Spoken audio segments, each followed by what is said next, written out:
The Aghori people, holy men who rub their faces with human ashes, eat rotten corpses, and sleep with dead bodies. Just put the hand like this and take the piece of the body and go some separate place and eating. Believing that nothing you do in this world can separate you from God. To prove this, they eat human flesh, eat and drink from human skulls, and even eat their own feces. Something incredibly difficult for everyday Indians to take part of. You see, Indians are obsessed with maintaining ritual purity. Eating certain foods or touching certain things can corrupt you. This obsession with purity and pollution has created a caste system where at the bottom of it are the untouchables. People who do the dirty work like cleaning the streets, dealing with the sewage, doing jobs that pollute you and your soul. The Aghori people are untouchables, and for that reason have changed the very fabric of Indian society. Believing that God is within you, because he lives within you, then nothing you do can poison you. So they take part in these bizarre rituals that involve eating human flesh, meditating on top of dead bodies, and sometimes even doing it with the corpses. The Aghori believe that consuming a human body brings them energy and power. You typically find them hanging out in the cremation grounds in Varanasi, an old city in India that for nearly 4,000 years, bodies have been burning right here in this exact spot, burned on the same flame which they call their eternal fire. The reason thousands of people want to die here and be burned is because they won't be reborn again. Reincarnation, meaning their souls go to paradise. No reborn again, soul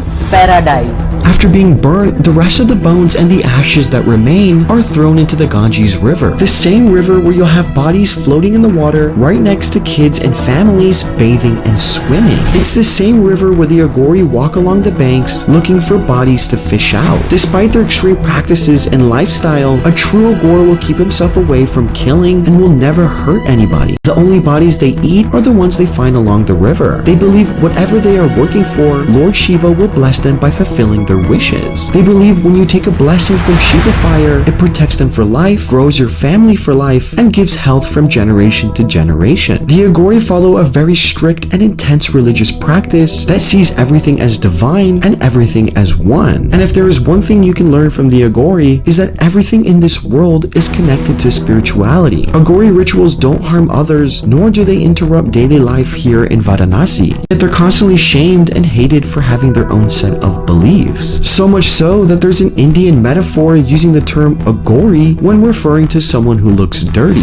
No matter how scary or unknown it is, it too comes from the same divine source all things come from. The Aghori recognize this oneness and will take it to the absolute extremes to experience it. They see beauty and light in everything. They don't feel fear, hate, or disgust. They just follow a path of non-discrimination.